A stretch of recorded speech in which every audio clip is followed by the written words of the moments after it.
everyone. It's Monday. I hope we all had a fantastic week. I'm here in the bedroom again because the kids are home. It's summertime. Woo! Of course, it doesn't really look like it. It's a little June gloom here in Southern California. So yeah, I'm coming to you live from the boudoir because the kids are up and they're on some kind of mission with Fortnite. So super loud and obnoxious. So yeah, we moved the party in here. So real quickly, I just want to share with you what's been going on with the box. So last week we had, oh my god, a week full of excitement and happiness. Kids are done with school. Ian's promoted to the 6th grade. He got a presidential award, which we didn't see coming, so that was exciting. And then Erica won best artist in her class, and she got a little presentation on that, and we all celebrated. And then right after that, it was Aaron's birthday, so we celebrated that. And we decided to go to Big Bear to celebrate everything. And this was something that was planned months ago. Back in April we were going to go, but then COVID happened, so they said, hey, here's a voucher, you can reschedule. So we did, and we decided to do the weekend of Aaron's birthday. And we picked a cabin that was dog friendly, so we decided let's bring the doggo, because we thought it would be cheaper to bring them with us for a couple of days than put them in a kennel or boarding, because it was just going to be a couple of days. So we went out there, and we kind of went the short, twisty turn way. If anybody's been to Big Bear from Southern California, you know what I'm talking about. Copper did not handle that very well, and we were just underprepared of what the outcome was going to be. I had a feeling he might get a little sick, but not the amount that he got sick. So what I did is, once we got to the cabin, of course I had my oils with me because I can't leave home without them. And I went to my toolkit to see what I had to help Copper out when we go back home, because we just didn't want another, dozen or so vomit spells. So, of course, I went online, and, the first thing they say is contact your vet and get some drugs. And I was like, well, that's not an option. So I was like, well, what else can I do? And they said a couple of suggestions was, don't make sure he has a full belly, just maybe a little light snack before, at least a couple of hours before. What else? Have him positioned in the car where he's facing forward instead of the side windows, because that causes nauseous car sickness. And then, what else did they suggest? Have like little snacks for him, so he can have something to munch on in case. And, and they talked about anxious feelings. So, because Copper does have like ridiculous anxious feelings, I had a feeling that was a combo on the way there. It was not knowing where we were going, and then all the twisting and turning. So, yeah, we had a double whammy on the way up. So, what oils did I reach for? I know first offhand not to use Melaleuca tea tree on dogs. That's a big no-no, so I don't know exactly what happens, but it just doesn't mesh well. So what I did have with me was Vetiver. So I grabbed that.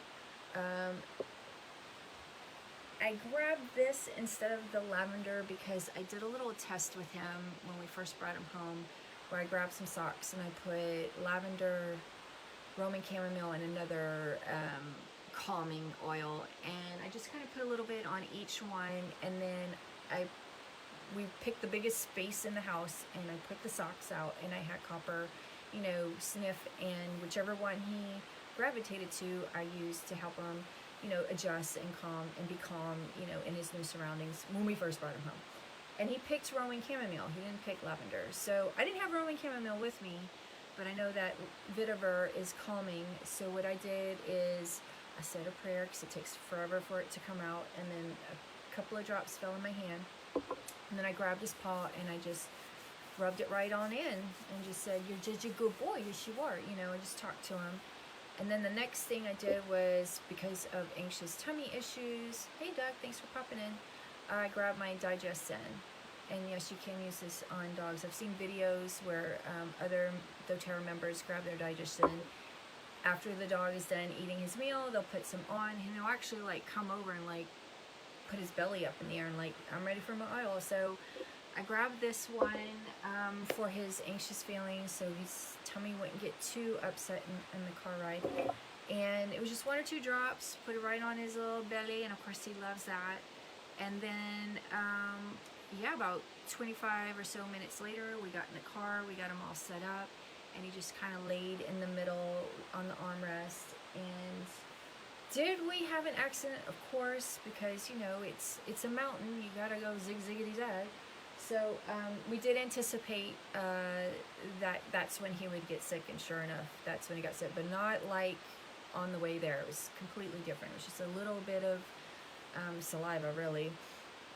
So we pulled over, got everything cleaned up, and then I had a portable, I don't have it with me, portable diffuser that goes in the car, and we were using that in the house as well, because we were coming in and out, so I had On Guard with me. So I grabbed the portable diffuser, and I added a drop of 2 drops actually of vetiver, and that, as well as with 2 drops of lemon to keep, you know, it nice and fresh and kind of lift the mood in the car. And after he got sick that one time, I turned that on, and it was smooth sailing the rest of the way home, and that was like another hour and a half or so. So, yeah, we had the best car ride home because of these oils. They do work, and you can use them on your doggos. So you just have to, there is I have a screenshot of what oils not to use instead of whatever oil use, whatever. So I'll post that so you guys can check that out. So if you have pets, you know which oils you can use for them. And of course, I always talk to your vet. They'll probably say like, yeah, don't use it, I don't know anything about it. And that's when you go, well, let me teach you something. Because that's what we're supposed to do, is spread the love and share everybody what these oils can do and how they work and all that fun stuff. Speaking of, I will be teaching some classes next week, some essential oils made easy. I got all kinds of different times, so if you want to jump on in and say hi to me, you're more than welcome to. I'd love to see your faces. What else? Oh, and last but not least, I do want to share this because this is very near and dear to my heart, and we're getting close to Relay for Life here in Northeast San Diego region or chapter, I don't know what to call it. So our virtual relay is August 22nd, 2 days after my birthday. Yay. Normally we gather as a community in person and we relay for 24 hours, but a virus had a different plan for us, so we're gonna go viral for the first time, and it's interesting and it's exciting, and you know, we're a little nervous because we're not sure how, you know, successful it's going to be, but we've seen some amazing results from other areas across the United States that have had success with it. But I will share this with you because I just had a meeting a couple of days ago, a little update on our situation, and fundraising is tough right now, super tough, I'm not going to lie. I've made my own personal goal of $400, and I'm halfway there, which is better than I've done the past 3 years, so I'm giving myself a little of that. But this, for the first time in the history of Relay for Life, I found out we are not going to fundraise enough to support the research that our funds normally pay for. So this is a little heartbreaking because this is not something like, you know, someone's out of a job type of thing. Like, someone's health is on the line because we don't have any money to give to the researchers to research this shit. So that's a little concerning. The other thing is the money goes towards the Hope Lodges, which are lodges for patients, cancer patients that have to travel to get treatment. And right now, since COVID, they're not taking in cancer patients. They're still using them. They're operational, but they're being used by the doctors and nurses that are on the front lines of treating patients with COVID. So still need funds to keep that those ships going. So yeah, fundraising is so much more important now, more than ever. So even if you can, you know, I understand a lot of people are different situations. Some are doing better than others, and it's whatever you can give. $5, $10, $2.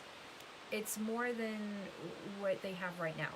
So I'm really urging all my friends and family to donate what you can. I'll put a link, and I'll try to post several things to remind you guys leading up to the virtual event, which will be Facebook Live, or not Facebook Live, but it'll be a Facebook, through Facebook, social media.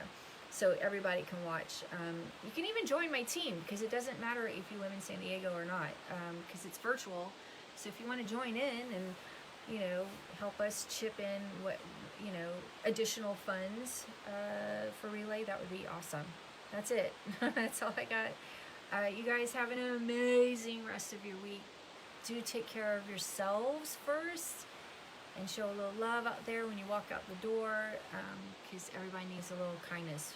A lot of people are going through some crazy stuff right now. We don't know all the details, so just be kind out there when you step out that door, okay? Wear your mask, social distancing, just be cool. Be cool. Okay. Bye, everybody. Take care, and I'll see you next week. Be good.